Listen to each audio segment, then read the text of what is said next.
Hey, mixing friends, Graham here from the recordingrevolution.com. Welcome back to another 1-hour mix video. We're mixing an entire song in 60 minutes with stock or free plugins. We're hacking something called Parkinson's Law, trying to go for the big wins, get better sounding mixes by focusing on what really makes a difference in your mix and not getting lost on little minutia and little details that in the end don't really make much of an impact on the final sound. We've already covered volume and pan. We've already covered mix bus processing. And then last week we looked at EQ. So today we're going to look at compression. So compression is going to help us bring out some energy, some punch, some life into a cleaned up, relatively balanced mix. Again, I'm going to hit the timer. I'm going to just mix with compression for 10 minutes. When it goes off, I'm going to stop. We'll listen to before and after and see if we've made it better or not, and see if it's helped. And then I'm going to spend 60 seconds or so explaining some of the compression decisions I made so you can understand what was going on in my head and what I was trying to accomplish with compression. Right now, I'm going to try to do my best to compress in 10 minutes. I'm actually nervous about this week, so we will see what happens. Let's take a look. Mixing with compression begins now.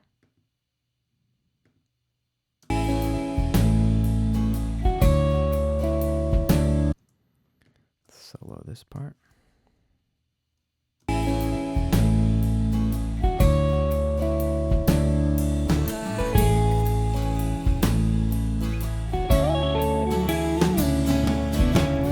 Take me in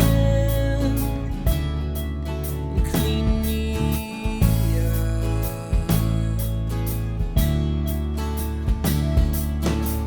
Show me again your love will not dry up. Though I put you to shame, you still call me by name.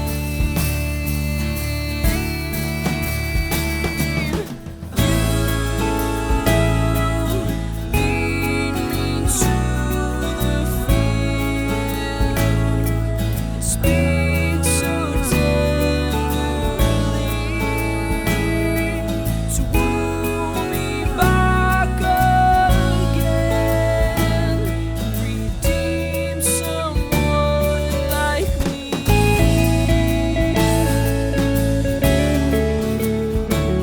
Like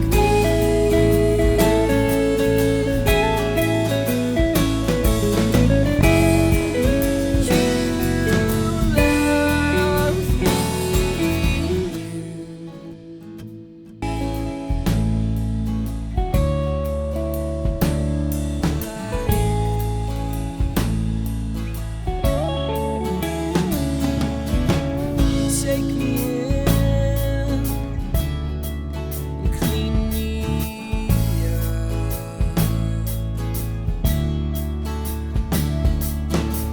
Show me again. Okay, I'm going to create a mono aux track here. Do a little parallel processing. Run that to my mix bus. And we'll route kick and snare to it.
There you go. Hey, did you like that alarm sound a little bit better? Those of you that have been following it along, I think the overwhelming number of comments were less about the videos and more about the alarm. Like it freaked us out every time it came on. So yes, it turns out you can change the sound of this timer. And I went ahead and did that to a soft boing.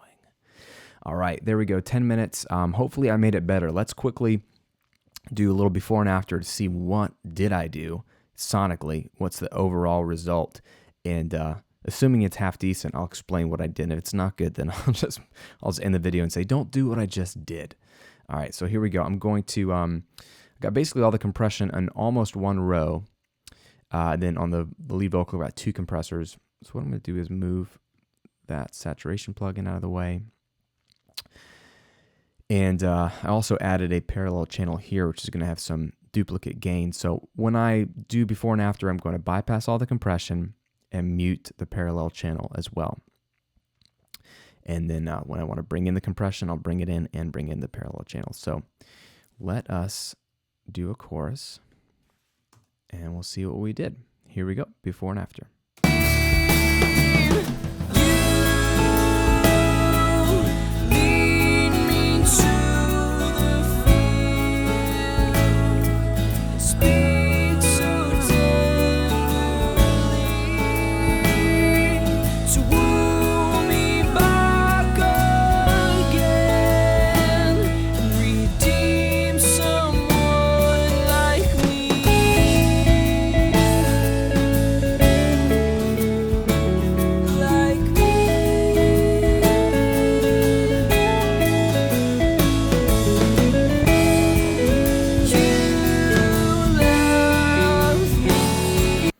Right?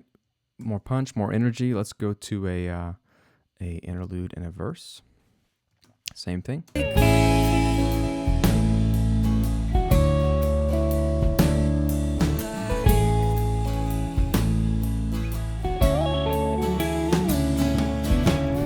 Take me in and clean me up.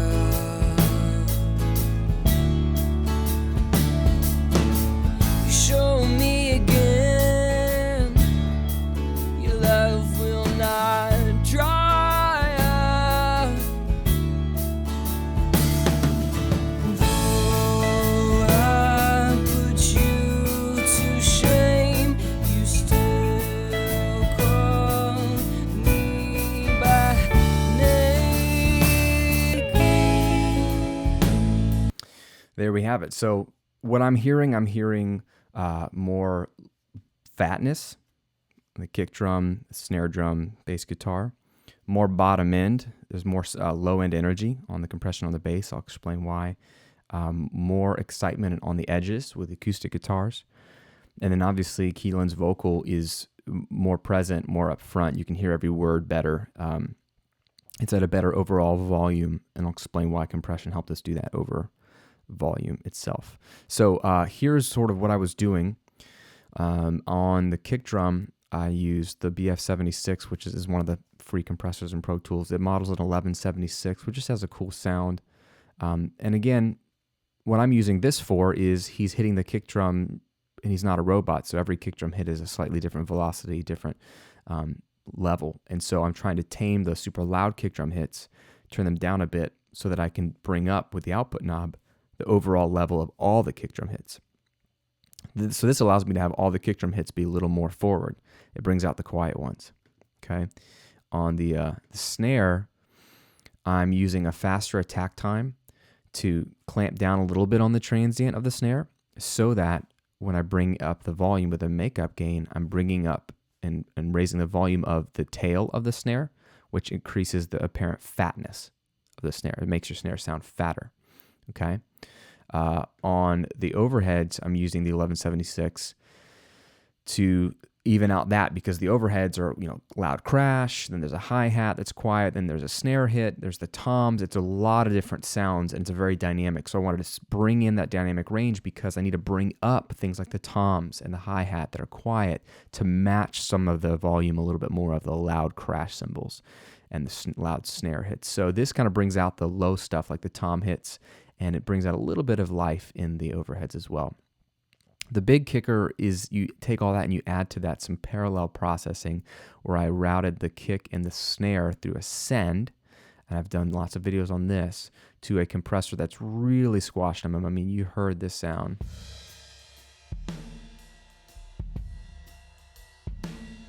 It makes the kick and snare sound like they're in a massive room and they're getting squashed. And so you blend a little bit of that squashness in to give some more fatness to the drum. So again, I'll just show you what this sounds like. Normal drums, and then bring in the parallel compression.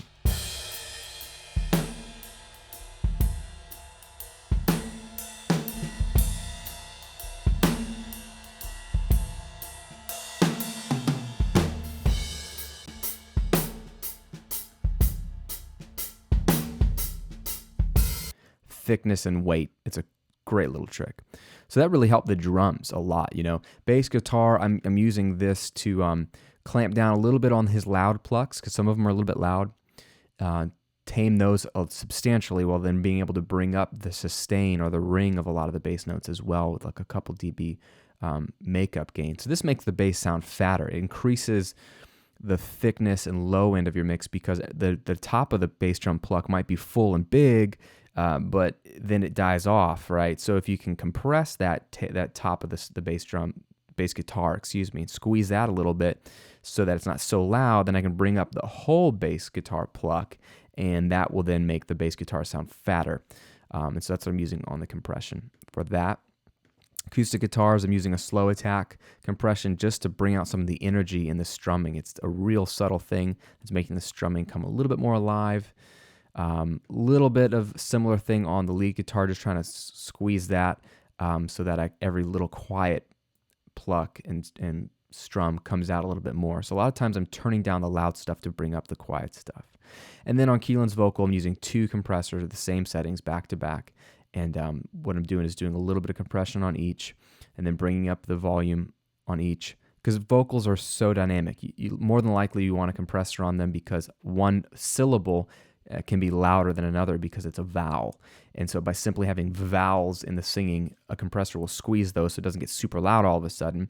And what that gives you is the benefit of then bringing up the volume of all the quiet sung words to match that volume. So his voice will get louder overall because it's just too dynamic. It's not loud enough consistently. So you get contained gain, as I like to call it, with simple stacked compression on the vocals. So it makes a huge difference. Again, let's do one quick before and after so we can get it back in our heads, and we'll be done.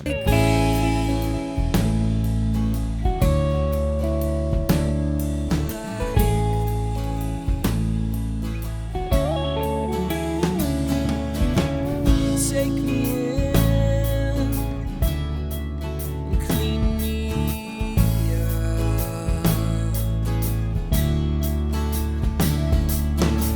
You show me again, your love will not dry up. Though I put you to shame, you still call me by name.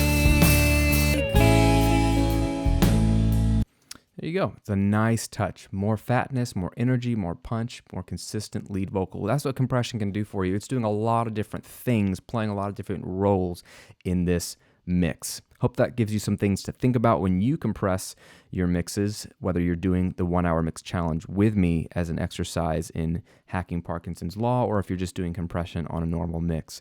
Think about what a compressor can do and use it only when you feel like it's doing something you need it to do. I only grabbed the compressor because I wanted it to do a very specific thing. I didn't throw it on every track because I felt like everything needs compression. I only like to use compression when I think it's going to help me get a sound I don't hear currently. Okay, thanks for watching. Subscribe to the videos here on YouTube if you like them, and make sure you join the mailing list, my newsletter list. It's 100% free. You're going to join tens of thousands of people that get my bonus content that I don't post anywhere else. You're also going to get my best content curated for you, delivered to your inbox every single week, absolutely free. And it's my best students are on the list, and they're getting a ton of helpful information. So try it out. It's absolutely free. And you're also going to get a bunch of goodies from me when you join. The link is there, and it's below the video as well, and you can find everything at therecordingrevolution.com. Next week, we're going to look at ambient effects to bring in a little bit of realism and space and some depth a little bit to our mix. Talk about how a little bit can go a long way. And then we'll only have one more video where we're going to really kind of finish this song off and polish it off a little bit. And we will be done with our 1 hour mix, and that'll be fun to sort of bypass everything and see how far we've come. We will see you on next week's video. Take care.